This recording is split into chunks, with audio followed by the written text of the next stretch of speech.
Hey, Slick Talkers, thank you so much for tuning into this podcast. And I know that if you love this show, you'll also love my morning show called Good Morning Hospitality with my co-hosts Michael Golden and Brandy Canali, as we spend 30 minutes every Monday morning to dive into the industry's top latest news and trending topics. So go check it out on wherever you find your podcasts at Good Morning Hospitality. And you can live stream with us on Monday mornings on LinkedIn, Twitter, Facebook, and of course, YouTube. Now, I hope you enjoy this episode. That it's all about the three P's, people, people, people, and within that, caring for people. If it's people in your work, in your life, how can you care for others? How can you give a bit more? And I've been, really surprised about seeing an industry that has been, ripped apart all over the globe, not only in Europe or the UK or London. All over it's been decimated. Many of them, like Ed or many other operators, they have been out giving to the frontline employees in the hospitals, the firefighters, the police in the first part of the pandemic. They're helping homeless people. Hotels are giving rooms away. And you think that I knew it was an industry, that was resilient and so on, but also where there's a lot of heart and care. Welcome to Slick Talk, the hospitality podcast where we discuss all things hospitality, hotels, and business. You can find us online at slicktalkthepodcast.com and on every podcast listening platform.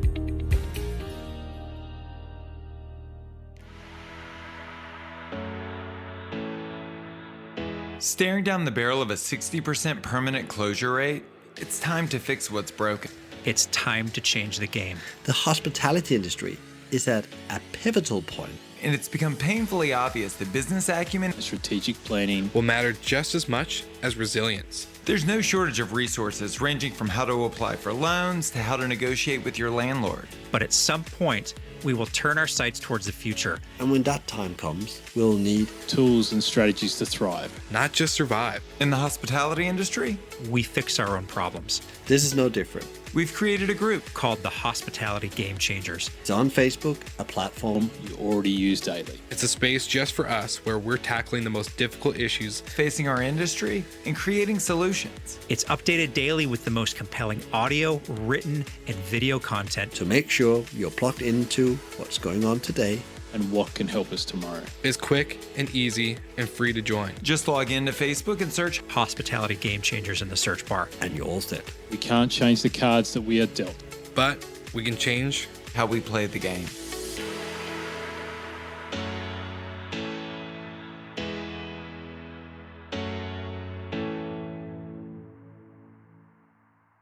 All right, everybody, welcome back to Slick Talk, the hospitality podcast. I'm your host, Will Slickers, and if you've been following along in the show, you've probably seen this name once or twice, maybe 5, 10, 20 times, who knows. This guy is a great guy. I'm excited to introduce him to the show, and Michael from Hospitality Mavericks, the founder, the host, the man who actually, your podcast is one of the first podcasts I listened to when I started to form Slick Talk. So I didn't know that. Yeah, no, it's you and Fuel Hotel Marketing Podcast were one of the first two that I started listening to. And then, of course, a few others, but continued on with you and Fuel's podcast. So it's great to have you on the show, Michael. I'm excited for all the Slick Talkers to get to know who you are, what we're doing together, and of course, just kind of what's going on in your world of hospitality as well. So welcome. Thank you very much, Will, for bringing me on. I'm very humbled and honored that you want me to have a little chat with me and give me an opportunity to talk to your audience. And I'm very humbled that you thought that you got inspired from the Hospitality Mavericks podcast. And then definitely good to hear it's put some good in the world. Yes, well, all the way from London to Washington State, here you are. You're making that reach across the pond. I love it. And that was actually the reason why we started out as well. We wanted to touch more people than we could in our day-to-day work in our business. Yeah. Well, I think it's a great way for you to just kind of tell us about what got you, because I think my audience knows, what got me into podcasting and to kind of like where we are today. But what got you, like, you've been in the industry since you were a boy, like little, right? Yeah, it's true. So I'm born and raised. The funny accent is because I'm born and raised in a southern part of Denmark, and Okay. Denmark is a little country in Scandinavia with 5 million inhabitants. To think that we once conquered the world as Vikings. And my mom and dad, they ran a hospitality business, and it was not like a branded restaurant. It was like a mom and pop business with 8 different things going on over a year. There will be, some summer business, there's going to be some winter business, and there was like pubs and so on. So from the day I was born, I was literally in hospitality. And my mom took me to the pub when she was in maternity to clean the pub, and I was just running around or lying in my crib at that point. But from very early age, I was like in there, getting it under my skin. And when I was 15 years old, my mom said that I couldn't stay in the family business. She thought it was not good. I actually already in that age, because it was mom and dad's business, I've already worked for some years in that business, doing the potatoes, peeling the potatoes, washing up, and all the things you do when you start out. And then she sent me to McDonald's with a job application, and I was not like really keen on that, not because there's nothing wrong with McDonald's, but I wanted to stay with my mom and dad and work with them because I thought it was exciting. But quite quickly I got the job, and quite quickly I started as a 15-year-old cleaning the lobby and the loos. But actually I found out that there's a lot to learn here, and actually I'm actually appreciated for the small things I do. So stayed with McDonald's for 11 years of my life, from running restaurants to moving up to head offices, running teams, projects within people, operation, training, and much more, both in Denmark and in the UK. And then also spent a significant amount of years building a Danish coffee chain in the early 2000s with the 2 founders. I was head of operation, or director of operation and people, and we built that from 4 to about 27 units. And that was an accelerating journey, like very entrepreneurial journey, compared coming from the more structured McDonald's system. Mhm. And then at some point in that journey, I found out that I'm an entrepreneur at heart, because it probably comes from my mom and dad that ran different businesses besides the restaurant business. My dad also had a real estate business. And my brother is an entrepreneur as well. And thereby I thought, okay, what am I going to do? I'm going to jump out in it. And I knew that there was somebody that wanted my consultancy, but I couldn't do it because I was employed at McDonald's at that point. So I actually quit my job at McDonald's and started a new life where I didn't have totally clarity of what's going on. I got a couple of gigs around, help with some training, development, franchising, and so on, and strategy. And on that journey, the birth to Hospitality Mavericks was done, because one thing I've always been very fascinated about is what the best of the best are doing. Even from an early age as a manager at McDonald's, I found out that some managers that just was better than others. Their shifts made better results. Or some restaurants that was better than others. And then I went to university. I found out that some businesses that were, and actually there was a book I read in my early 20s. I was doing my business degree, finishing that in strategy and leadership. It was called Good to Great, and I wrote my dissertation on that, on the business I worked in, the cafe chain at that point. And I found out that those specific behaviors, and that I took with me, and there, out of that journey and the love for hospitality and knowing it from the inside out, I built Hospitality Mavericks. But I thought, we need to share what the Mavericks are doing. There's a lot of Mavericks doing cool stuff out there, both in corporate and in individual stores or founders and entrepreneurs. But we need to get good stories out there to inspire people to think differently, because we need different thinking in the industry to solve big problems. We can come back to that. So that was my journey, and within that journey, the podcast was born about 2 years, almost 3 years ago now. See, this year has just disappeared with the pandemic. And we started the podcast.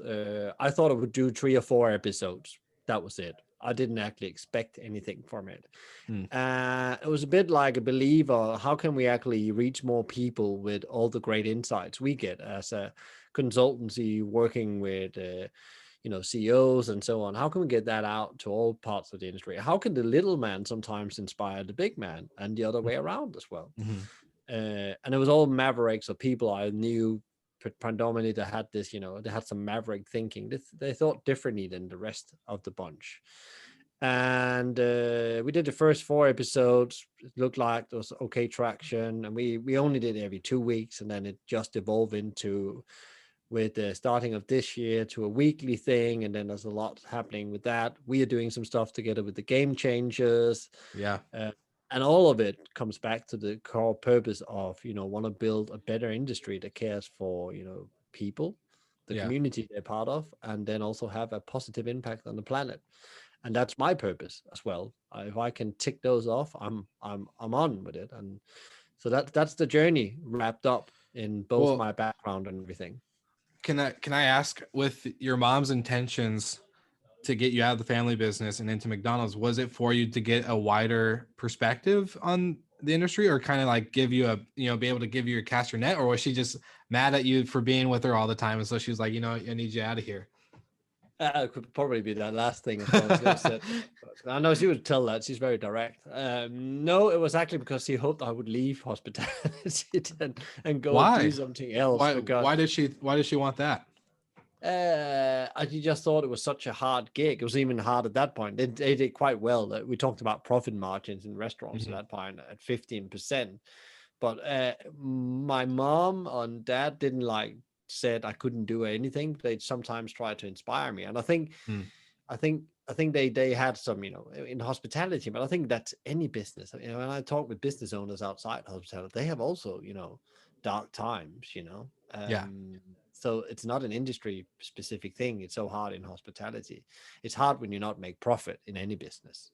Doesn't matter which business you're in. So I think it was just a bit like, she hoped a bit like that would, a springboard. And then it actually made me go. I didn't want to go to university at that point. I thought, I just want to learn like my dad had done most of his life, the way of life, But I'm so glad that McDonald's actually gave me that structure, that I actually went to university, and those probably things I've done today. I definitely wouldn't have had the jobs, some of the jobs I had, if I didn't go to university. So I think it was like, both that, it's healthy to leave home, but also they thought it would be very good for, at that age, it's good to get some confidence boost in a way as well.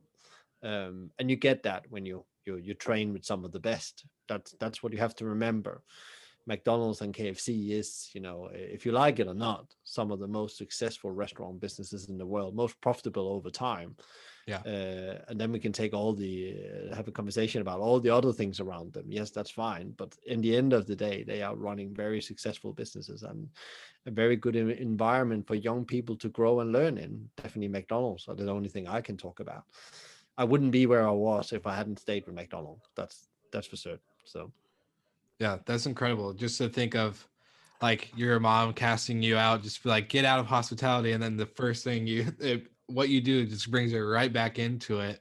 And I think you're right though, like with McDonald's thing, is that even if you look at them outside of a restaurant side of things, business, a corporate, like a corporation, they do have a great business structure and have proven that over time, it's profitable, and that it's not just a fast food, type business where people just go get a $1 McChicken or whatever. It's a legit corporation. What was maybe like the craziest thing, other than structure, or I guess like a true passion for what you do? What was like one of the coolest takeaways from jumping into that business? So structure and system can go on, like learning how to operate within a system, follow some practices that's well proven and understand why you're following them. And then, one thing, I was very lucky to build systems within McDonald's in my jobs as well and implement them into restaurants, because implementation and execution is often what is lacking in many businesses. It's not ideas and visions. Yeah. And grit is still there, but often is understanding, how do you make it sticky in a business? How do you make it work? How do you make it the rubber hit the road? And McDonald's has an incredible ability. Think about how many restaurants do they have today, or plus 36,000 restaurants, and they're still able to implement one vision through all of them very quickly when they make changes. And I think that's fascinating, you know, and I think that's where many businesses fail. And the reason why they can do that is because the foundation of the basic systems are so well funded in the business and everybody's following them. And I think that's been a massive learning, and that's what I'm trying to preach every time I go into business. You know, you need to get first find the right direction for the business and the purpose and all that. That's really important, because if you don't have that, you don't know where you're going. You know, and then understand how to put the right team together, right people on the bus, wrong people off the bus, set the culture. And in McDonald's, there's a system that runs, you know, a very strong culture carer, and then make sure that, you know, people are trained to execute on plans that really makes impact. And again, it's focused within them as well, but the ability to implement is so overlooked sometimes. And I think it's coming back now with the situation we have in the world, that people understand it doesn't matter how great ideas and how many spreadsheets you have, it has to be so simple it can be easily implemented across your business very fast. What makes good implementation then, like for an idea? Because I think you and I we discuss a lot of big industry things weekly. You know, we talk with each other every Monday. We discuss everything from restaurants to hotels to vacation rentals to anything. We literally have discussed, I think, almost everything under the sun. But like when it comes to implementation, what are the things that make implementation execute properly? Because I think we see a lot of people, you know, come up with ideas and do stuff, but I guess what is the main thing? Is it getting your core values and getting your mission, or is it I guess just pulling the trigger and adjusting? You know, there's so many things that go too. Yeah, because again, you always have you know, there's a couple of things you need to put into, of course, into the equation. You know, so where are your business in the life cycle? Is it a startup, or is it a well-funded corporate rolling out? Of course, you need to take that in, and also it really depends on how your baseline is. Yeah. You have a very favorite basketball player, one of my favorite athletes in the world. I've always been a big fan. I played basketball from a very young age, Michael Jordan, and he always talked about his fundamentals. It was about, you know, the 1 point, the 2 point, start training that. It was about running your rounds every time, you know, doing your lifts, going to the gym and lift your weights, you know. And it's this foundation you have within a business that actually gives you the headspace to make implementation work. So this is again, how well are your people system? How well are your finance systems working? How well is your marketing systems working? And you can go across the whole business that way, and make sure those systems. So if you have a foundation of that in, of course, that foundation always have to put layer, but that's why you're implementing. But then when you start implementing, we say, we know those two things. They are the business in a certain way in the life cycle, so we can only expect the system at being at certain points, because nobody can be McDonald's, because McDonald's has worked on this plus 60 years, you know? So they worked in these systems. So just radically accept where you are and build your foundation for that. But then when you make a new initiative, you want to implement, because the people who makes a lot of initiatives, but often what they forget is getting it ticked off on the project checklist is not enough. You need to get it sticky with your people so they can actually carry it through for you and come back and you can correct it. And also you cannot just leave it straight away when you implement it. It's not just that tick box on the project and then it's done. It's about seeing it as a campaign where you're rolling it across your organization, and you need to create communication around it. You need to get people engaged in this. You need to make this exciting, and also it's about, you know, really getting to the core of what that makes this initiative work, because also resistance against new things is often the reason why they fail. 70% of all change fail because the communication never reached the front line. If you take a hospitality business, for example. So again, how do we actually build campaigns to actually get people on board with these? And then also, it's not about how many initiatives you can implement. It's about the one initiative that makes all the others not matter, or they disappear by themselves. So it's always before you start doing strategic initiative in the business, is trying to find, you know, maybe 1 or 2 or 3 initiatives that are really going to rock the boat, that are actually going to do 80% of the work. And I think often that pre-work sometimes either has done too much of it, but actually what I've seen often in hospitality is that we have a gut about this is what we're going to do. This is what our neighbors are doing. This is what our competitors are doing. So let's do it as well. Everybody's doing delivery. Yeah, let's do that. But is that the right thing for you? Everybody's doing gift vouchers. Is that the right thing for you to do? Everybody is doing co-working. Is this the right thing for you to do? Exactly. Does that fit with your values and purpose, as you said? Because that's, again, one of the foundation, have very clear foundation of value and purpose. So it's like a three divided phases I see. You need to know where you're coming from and where you're going, your purpose and direction. Then you need to get your basic business systems to a certain level. And then you need to think about, when you do initiatives, see it as a campaign. How would McDonald's introduce a new burger to the market? They will not just put it on the shelf, would they, or take it off, then it's done. They make a lot of noise around that burger, both internally and externally. So it's very clear there's something new happening. And thereby it becomes sticky, because it's the communication and the quality of that communication that works. And it goes back to its principle of marketing activity more than its implementation in that way. And then you get people on board and they work with it. And when you say campaign, I think of the word follow through. I think because that's the biggest thing I've seen, just even with our own business. I'm pretty sure you can relate. Is like coming up with an idea or a concept or whatever, rolling it out, but then continually to follow through and follow up with it. It's not even follow through. It's just follow up. Just continue, not to push, but to continue to be consistent, if that makes sense. So would you say that has a big role to play? Obviously, I think a lot of the listeners are not idiots, and actually none of the listeners are idiots. So it's just I think follow through is an obvious thing, but I think we underestimate it as a fundamental. Yeah, I think it's the power of consistency, I call it as well. Like, when you have implemented something, it needs to be maintained and it needs to be improved every week, the continuous improvement as well.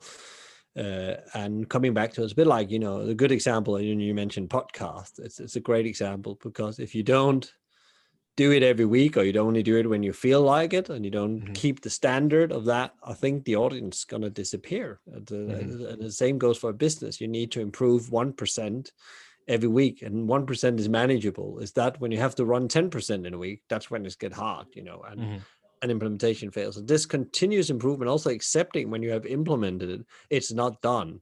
It's merely at a point where you can start maintaining it instead of building it. And you're just doing your fine tuning. You're doing all the small things that really makes it matter, where all the the profit is lying, or all the impact is lying from that initiative. And I think that's also sometimes, again, like, I'll clean the window, done, but that doesn't mean you're never going to clean the windows again. You're probably going to clean them again next week. And that's, again, consistency is much more rewarded than perfection. And it's important to get things done as well. I know that, but you can then get it done, get it implemented, and then start working on improving it.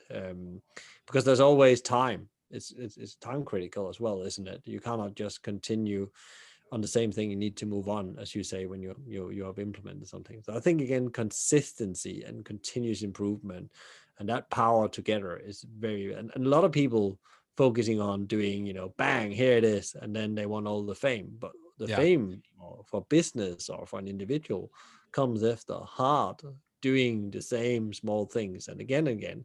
And there's often the things people never see that makes you successful as a business or as an individual. And you just have to keep on doing it. Michael Jordan was not a success from day one.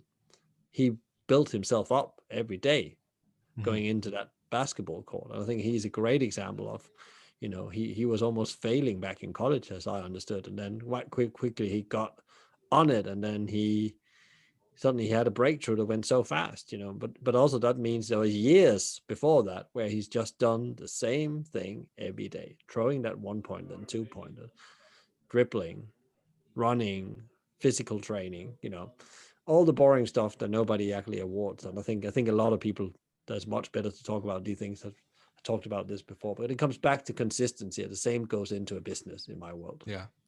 Well, I was gonna say, I think you and I both have seen this, because I started the show about a little almost to 3 years ago. And very inconsistent in the beginning, didn't know what the hell I was doing, just kind of doing it. Like you said, I didn't think I would make it past, a season, to be honest. It was just like, we'll see where it goes. It's a fun idea. It's kind of entrepreneurial, but it's really just like, who knows?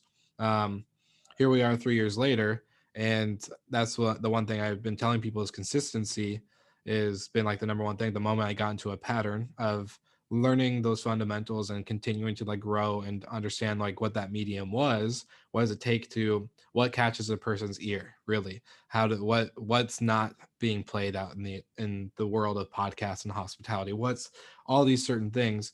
Have you guys seen, because I think you have shown me the same thing, is that consistency is key when you continue to practice it. But then also, my one thing I've always been thinking and saying is that I think we come from a very well marketing and branding background. When is a lot of people think a podcast, like, I don't know, 3 years doesn't sound like much, but at the end of the day, is you're consistently building a brand. So there's never a continuous ROI.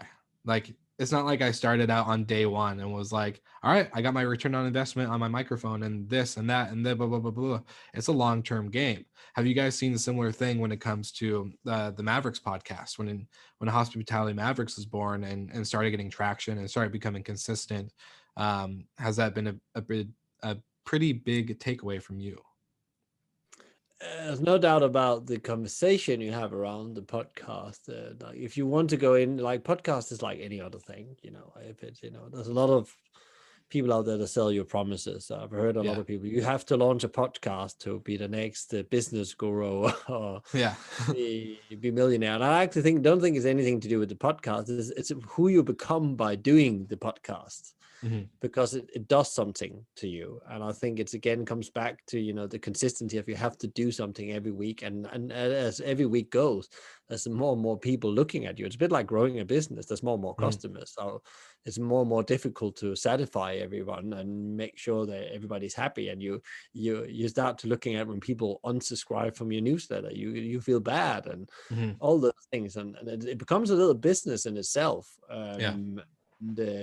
But I actually think that the most powerful thing, when you get into rhythm and a consistency around the podcast specifically, is that you start to develop with it, and it's a bit like it takes you on a bit of a journey in a way, because a bit like you said, I wasn't expecting to do this at this point.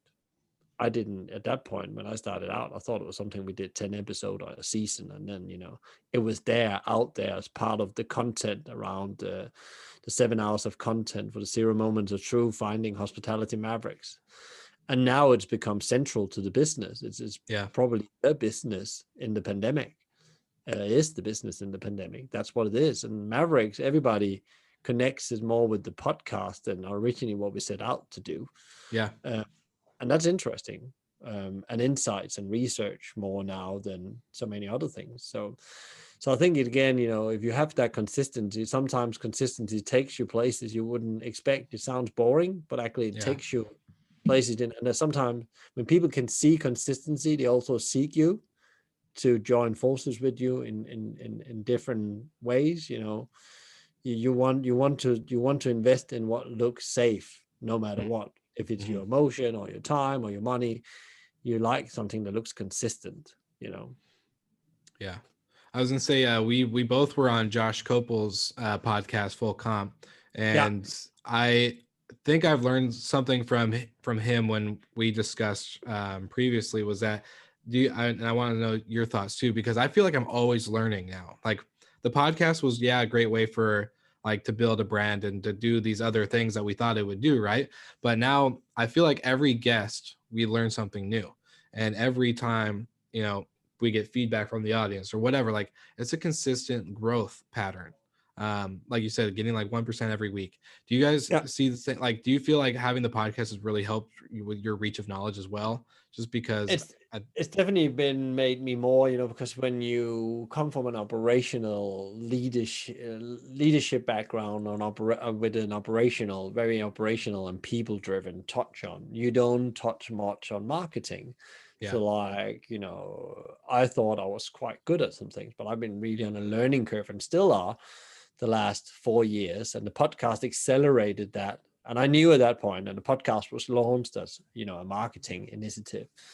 And I'm still like, there's so much to learn. And I'm like, you know, I wished I started earlier. I wished I'd, you know, started the podcast 5 years ago, because that forces you to learn marketing. And I don't know, I don't think there's any entrepreneurs, you know, there's one thing is selling is one thing, but actually understanding how you get them to the table is actually a bigger discipline. And it, you know, there's so many things you can do, but the podcast in a way learns you some of the basic things. I'm a big believer in, like, you know, you get better at email marketing. You get better at actually, you know, listening to audience and understand your audience, because I think also that's probably the, you know, one of the most important things. You need to understand your audience to really, to give them that silver bullet, that one thing that changed their life. Because if you're solving problems in their life, you're really solving big things. So I think that's the thing, like from a very skill thing. And then I think, again, coming back to, it's already also, you know, clarified me what Mavericks are out there, because I had an idea, I had a concept about what Mavericks were doing and not doing. And I very quickly, you know, in the beginning, I thought they were not existing in corporates, even though I came from corporate myself. I thought, although they leave corporates, but there's actually Mavericks within corporate. Mavericks is everywhere, you know, they're creating change everywhere, positive change, and doing some things that in small organizations or big organizations. And, you know, it's moved my mindset as well, and become probably a bit more clear on the whole, you know, Maverick thing. And I'm, you know, there's a lot of people say, why don't you write that book? And I'm very close to be able to do that. It's just a time thing now, I think, but I have a very clear idea about what the Maverick book is about. And of course, it's something about leadership and how you transform organizations into become something that really makes impact on people, communities, and planet. And I think I wouldn't have been able to articulate that in that way if I were just told, sit down and write a book, and it would just become like an, you know, an average book. And I don't want to do anything average.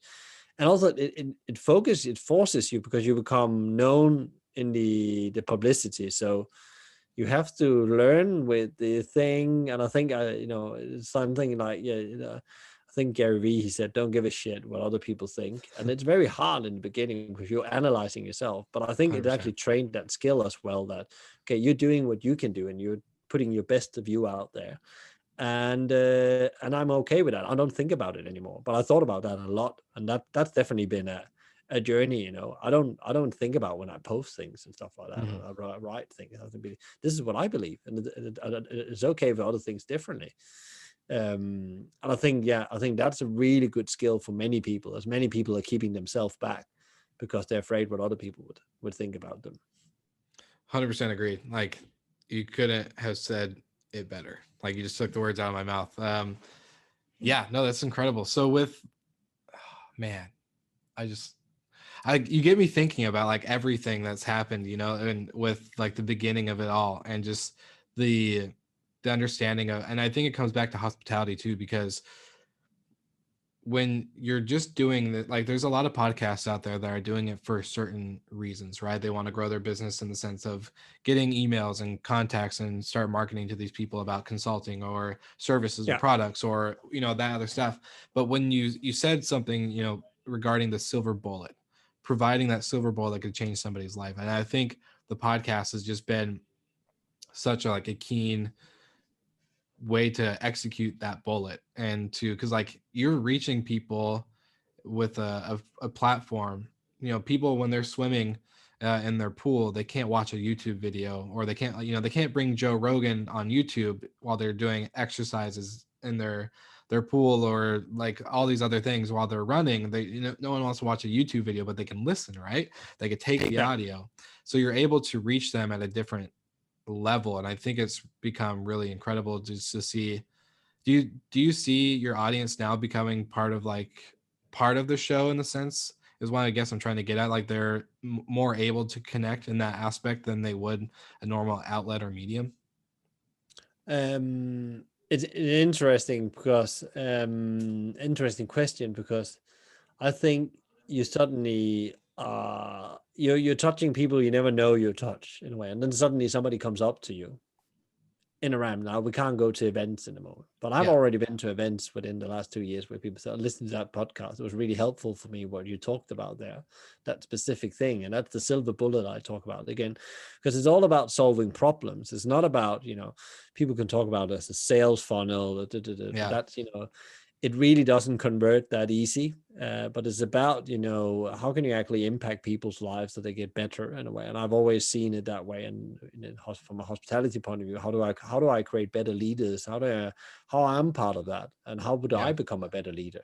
I do that by talking with the best of the best, understanding what their minds are going on in their minds, and if I can share that at the same time, I've also touched somebody else. And I think you're right. It's the audience. As you grow, you will get a little, there's always a core audience in anything you do in life. It's a football club or it's a business. There's always some hardcore fan, and you can see they are now gathering. They're even asking, could you put this guy on the podcast? And so it's funny to get those emails, and please keep on sending those emails, because some of those guests are sometimes, the most amazing guests. You wouldn't even thought about them because maybe they're not a big name, and maybe they're very humble, don't want to have the publicity, but they're doing some absolutely crazy things.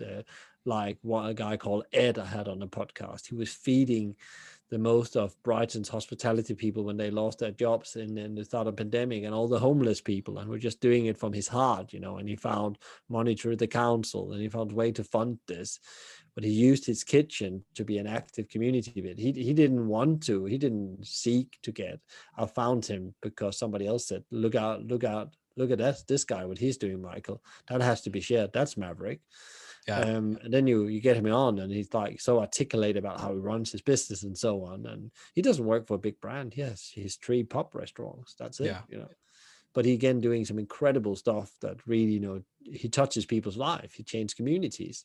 So again, that's where the audience become powerful, and you get engaged with them, and you learn again a lot from a person like that.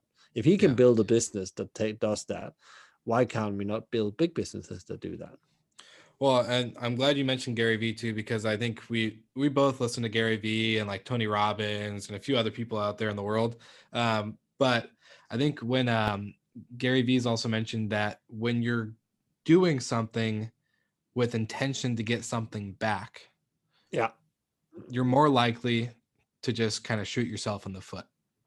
Like, it's very clear when you have intentions of selfishness versus when you are literally just giving value. You're just like, I want to give as much value to anybody and everybody as I can. Hence why we both do our own podcast, because we feel like there's so much out there that we just need to dump it out. We just need to give the value. And I think when you do that with, just like you obviously have proof with Ed, when you're just doing it from the heart, and you're just doing it to do because you care, you get in return, maybe not, it doesn't have to come in forms of money or, a pat on the back, but it could just be little things that you get back in return. And when it's unintentional, it's more powerful in that sense. So I'm glad that you brought that up. Just go ahead. I totally agree. And there's so much out there. And, if you look at it, if you took it to Ed as as an example again, are you doing something for commercial reason? Or are you doing it for purpose? That fits in with my purpose of making a better community. And did Ed blow the charts because he's not Danny Meyer, but he has a heart like Danny Meyer. There's no doubt about that. And that was the interesting thing here, is that actually, if you had analyzed it and you said, I'm looking at it from a commercial point of view, and you didn't do it because you thought this is an important story and I really care about what Ed is doing, you would thought, I'm not going to bring that. I'm not going to spend my time recording him and put him on. But actually, I did. It's one of the most downloaded episodes we have. Wow. And it's funny, it's often those you don't believe. That's where you take a punt. You think this, because it's about great stories, and it's about stories where people care for something. You can feel when people care. Are you talking it because you have a certain job? And that's fine. That's also you can learn a lot from that. But like somebody that really cares and have passion for what they do, their business and their communities, that's where the real learning is in my world. That's where there's silver bullets to problem solving. What's been, I guess, the biggest thing going on with COVID? Because obviously, I think COVID is going to be the reason what shows these fundamentals and this consistency work. Yeah. And so I'm kind of curious, what's your life been like, and what's the business been like since the start of it, back in March, and with what you guys are doing. Yeah, I think you can tell. I can tell a similar story as many others. I'm involved in on a different platforms, like Hospitality Maverick, in board positions, and also a bit more hands-on in some others. And of course, like anyone else, it's been like it's a ride. It's the most insane thing I ever experienced, and I don't have to tell the same story that revenue disappeared and all that. But I think I'll try to ask take your question and elaborate a bit on it myself, and think, okay, what is the most important thing I've learned with the pandemic? And I think even for me, there's I really try to be a people first leader, but I really found out that it's all about the three P's, people, people, people, and within that, caring for people. If it's people in your work, in your life, how can you care for others? How can you give a bit more? And I've been, really surprised about seeing an industry that has been, ripped apart all over the globe, not only in Europe or the UK or London, all over. It's been decimated right now because of people can't go out and eat, and we can talk about political support and all that stuff, but that's not really relevant. But still, many of them, like Ed or many other operators, Leon is a big operator here in the UK. They have been out giving to the frontline employees in the hospitals, the firefighters, the police in the first part of the pandemic. They're helping homeless people. Hotels are giving rooms away, and you think that I knew it was an industry, that was resilient and so on, but also where there's a lot of heart and care.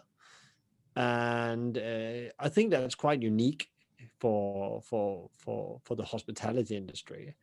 And I think that's, I knew it was there, and I knew it from, I thought it was in pockets, but there's actually more of it than I thought. And I thought it was good to see all this political commercial structure was ripped a bit away, and you just saw the true humanity and the touch hospitality has, and that has made me really positive about the future, because that means as well that there's one thing technology can't do is actually copy humanity in a way. You can't be human technology. And I think that's where we're going to set ourselves apart if we take the challenge up. That doesn't mean we don't have to run businesses that's better than they were before, more agile and so on. We needed to do that anyway.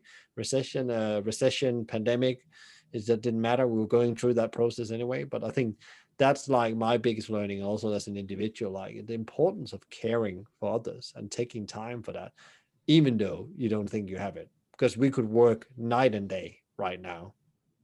And I think sometimes forget to care about ourselves and others. Self-care is as important as caring for others, because if you don't care about yourself and take care of yourself, you can't take care of others. It's the classic airplane analogy. The mask goes down, you have to put it on yourself first before you put it on under.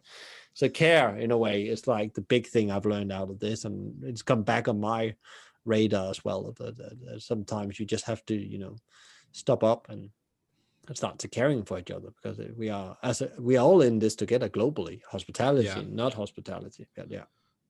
No, and it ties in great to this, other project that you and I are on, is the Hospitality Game Changers, right? We talk about, we are all affected. We're all in this. We're resilient. I love that you said that. We're like every other, businesses outside of hospitality are resilient. They have to, it's either sink or swim in a lot of ways for a lot of people. I quit my day job as a hotel manager December 27th, 2019, and went 3 months into the new year. And I think we all saw, loss of revenue, loss of income, the progress that, I didn't think I would be doing what I'm doing now in 2019, early 2020. But it comes down to the sink or swim. And one thing we've noticed, and you and I have talked about this actually off recording before too, is that we got stuck. And I feel like we got stuck. as an industry. We've been doing this for 20 years. Why would we change? We've been doing it this way for so long. Da, da, da, da, da, da. All these excuses. Now we're seeing the awakening of like, okay, we can't say that anymore. And if we do, you sink. You say, well, I've been doing it this way. I'm going to continue to do it this way. I'm not going to adapt. I'm not going to be resilient. I'm just going to continue. And those businesses haven't made it. And if they have, who knows how long they're going to continue to make it. And so when it comes to this resiliency, this new era, what is going to be the Maverick move is what I'm it's a hard question. And I saw the look on your face. It's what is the Maverick move? Like what's gonna one move? The one move. Not even the one move, because I think it's like what we've been asking the question, what's it going to take to make us change, right? What is it going to take for an industry to shift? Now we're seeing all these new trends. We're seeing cruise lines docking and renting out co-working and entrepreneurial spaces, and we're seeing restaurants create igloos and all sorts of crazy new innovative ways to bring people to them, and whether it's bring people or bring services, right? So now we can do this. We can continue to pivot and trend and do all these 2020 words that we're talking about, but what is the Maverick move for continuing? Is it back to the fundamentals of consistency? Like what's going to make us actually rise out and see the light at the end of the tunnel and not go backwards once we're in a post-COVID world and all this other crazy stuff?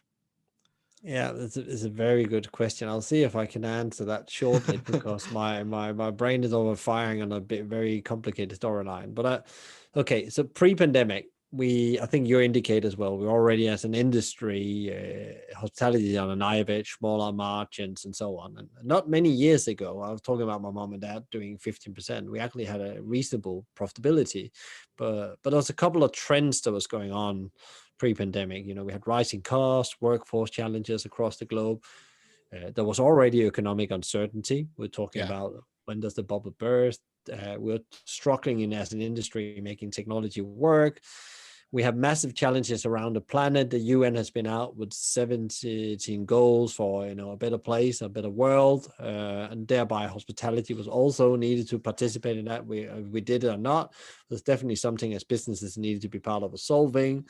Growth was flat. Consumer trust, in a way, tapping down the old cookie cutter corporate model, was actually losing trust. Consumers didn't really believe in what you said. The consumers become more savvy. There's lots of problems. And then there was already an infrastructure changing slowly, and brands disappearing, and new players coming in, Airbnb disrupting things in the hotel world and so on. So the house was already turning on its head. And the pandemic threw it on the head, I would say. And I don't think there's a simple solution to this, but there's definitely, there was too many businesses, and this is maybe going to sound not very Maverick. It's going to sound very boring, but often, as I said, the small and boring things is what makes Mavericks and make Maverick businesses, that they understand that profitability trumps everything, but not of the cost of everything. It doesn't mean that that's how they play their game. They only play it for profitability, but understand that profitability is the fuel to make the world, make their people better, make the communities better, make the planet better. And they understand that and then reinvest into that. And there's great companies that's already doing this within hospitality. But if you go outside from a bigger, everybody knows about Patagonia. So the way they approach business, Southwest Airlines has a very specific way of approaching business as well. Maybe South Airlines not in saving the planet, but definitely in making a better job and a better community for people. You don't have to be out for saving the planet as Patagonia, but there's interesting things with these businesses, what they're doing. And I think there is something what I call it the Mavericks. They have like a Maverick center of what they're doing, and they're a bit like recession proof, and they really, in a way, thrive in a recession, even though you can say Patagonia is a premium product. But they have a really important message right now. And the same, you go to Southwest Airlines, they will deliver, and they will probably be one of the airlines in the world that comes out best out of this. They're going to be hit, but they're going to come out best. And they do four things.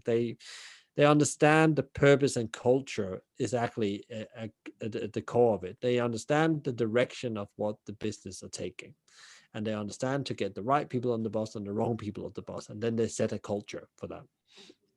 But I also understand that there's not only one revenue streams, and you mentioned about cruise liners coming in, docking, creating, co-working spaces and so on. But they understood from the outset when they built their business that we need multiple revenue streams to de-risk if anything goes wrong. Yeah. We need multiple products in principle, and hospitality often is very one-stringed, or has been up to now. Well, we saw that. Sorry to, I don't mean to Yeah. cut you off. But we saw that in April too, with people that were putting their properties just on Airbnb and relied 100% on the reservations from that one platform.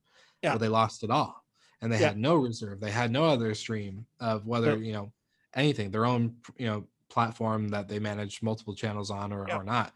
And so I think 100% right. So continue on, my friend. Continue on. And then I think they will, and then the magic is the one thing is in the middle. It's going to come. And the third thing is we talked about humanity, the human experience, creating an experience that's not just, led by tech. Tech is part of it, but they experience led. They understand that they're not only just a transaction anymore. They're part of an experience in people's life, and that could be on a small or on a big scale. The experience in Southwest Airlines is not the most luxurious experience, because I traveled with them when I was in the US because I wanted to go and see what is this about. It's very friendly, very banter, and crazy things can happen on these planes, but it's really, they create an experience for no money in principle. And that's an experience, but also they have multi-revenue streams in their business, and then they understand to use tech to do the heavy lifting for their people. And tech is not the key to every solution, but they're definitely used to build smarter infrastructure. And you see, these businesses will be the Mavericks in my world. This is how I see it's coming together. And of course, I understand within under these circles, I explain in very high level here, there's a lot of activity going on, a lot of things they do, but you can call it almost those ingredients together makes the perfect Maverick recipe I love to that. success in the future. But again, it starts with purpose and culture. And I think you mentioned in the beginning of this episode, that's the foundation. And lots of businesses think they have clarified their purpose, culture, values, call it what you want, beliefs, behaviors, but they haven't. And they're not manifested in the way they operate. So it starts actually with getting that right and understand that and get that clarified, and then get that implemented into your operations manual and all that stuff you have. Yeah. Well, and it comes back to, there's another part that we talked about, was just when you do something for intentions of yourself, like your own self, pleasure or not pleasure, just promoting. Like I think of people that go out and like do things to get recognition or do things to get revenue, and make sure it's very easy. Like it's pretty obvious when people are doing things for themselves. It's unless you're a great scam artist, it's pretty obvious. We all know what it looks like to be sold to. But I think when it comes back, and like you just said, was the moment we're just caring. We just care. So we're just going to do it. We're just going to put it out there. We don't have any expectations. There's no dollar. There's no, dotted line that everyone needs to sign and sell their soul and all that type of stuff. It just, you care. And then in return, you get value back. And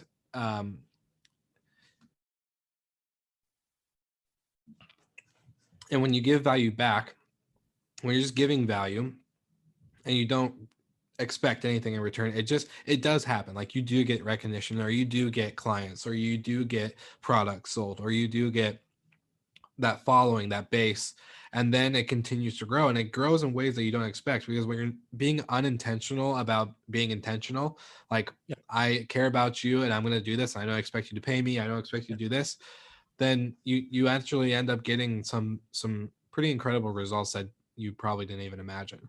And so I think the 100%, it just goes back to the key point of people, and just bringing some life and some meaning into what we're doing.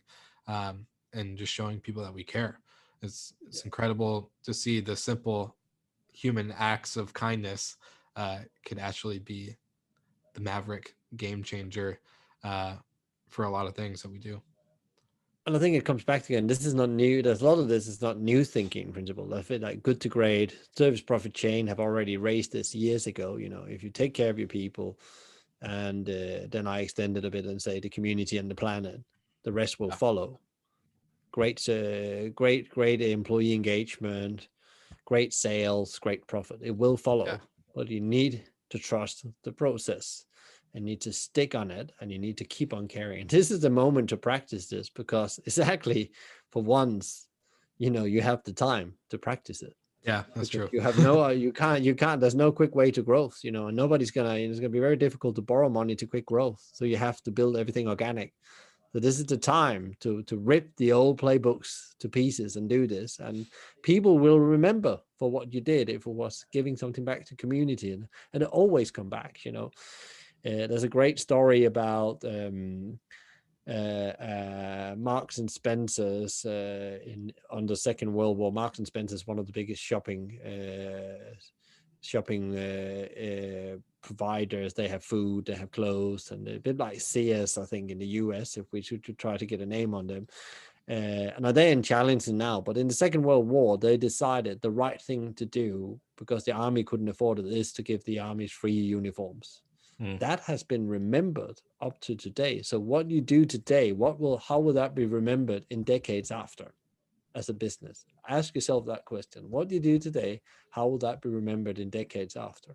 Because that's really building brand and impact and culture that you can't buy for advertising money or agency money So I think sometimes you have to think about, what is it that you can do today that really maybe you're not going to see it straight away, but you're really going to see how it's going to change people's lives. It changed those soldiers' lives. They had great uniforms to go to war in against the German.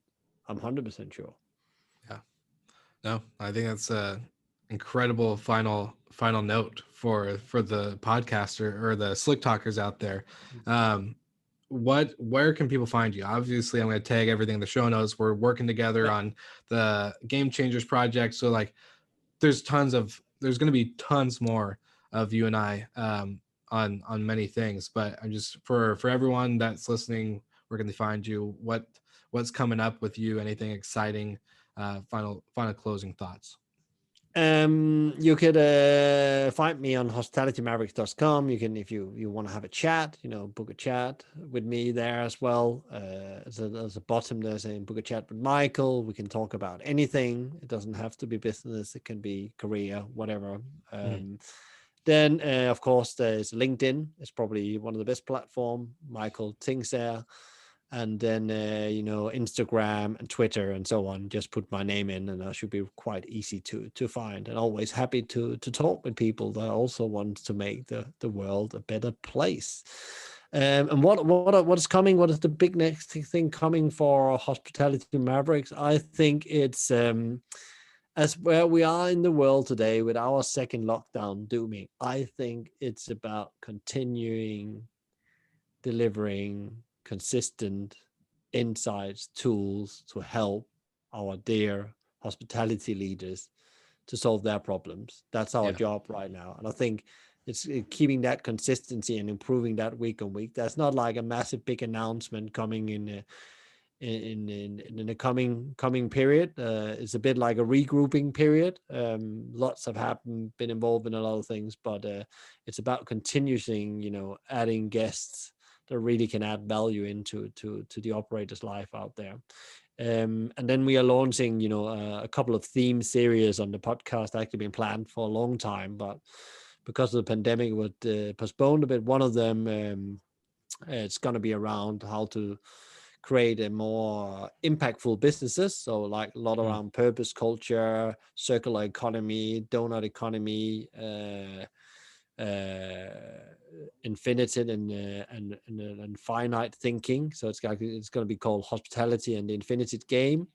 and we have a partner on that's called David Chenery. That's going to be a co-host there. So that's coming something, but it all comes back to, we believe that these are the kind of thinking and mindset that needs to be part of the new future for hospitality. And we don't have all the answers, but we need to start asking some questions to build a better industry, as we talk about in the Game Changer forum. You know, and there's some great people in there putting some great things in. You know, that's probably been my favorite go-to news channel now if I want to learn something new, what's going on. Exactly. For once, I don't have to seek for it anymore. I can just find some great curated content, not because I'm part of it myself, but there is some really good stuff people share in there. So yeah, no, I couldn't agree more. That's so much, and I think like just the way using the platform correctly that's just a perfect example. So obviously I'm going to be tuning into that, all that great stuff that just sounds great. So I'm excited. For all the Slick Talkers out there, I'm going to tag everything in the show notes, so of course look at it, click it, and head on over. But thank you, Michael, again just for being on the show, man. It's been incredible to get to know you this last couple months. I can't believe it's taken us 3 years to finally connect, but it's been great to finally do it. And I just love what you're doing, man. It's just incredible. So thank you for being on the show and bringing silver bullets to the Slick Talk audience out there. Yeah, and thank you for having me on. And it's been also a thrilling journey to get you to know Will as well. So it's let's continue adding good stuff out there and see if we can inspire people for some positive change. Thank you so much for listening. We love your support and want to provide the best we can to all our listeners. So please find us online, social media, and on Spotify, Apple Podcast, and Google Podcast.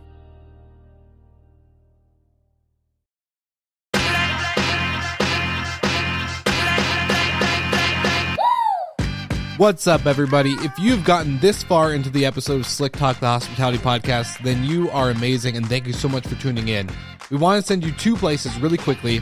If you can, check out the show notes and click the hospitality.fm link. Check out all of our other shows on the podcast network. And don't forget, if you have someone that you want to hear on the podcast, then fill out the guest fill out form so that way we can get them on the show. Thank you so much for tuning in, and I hope you enjoy another episode of Slick Talk, the Hospitality Podcast.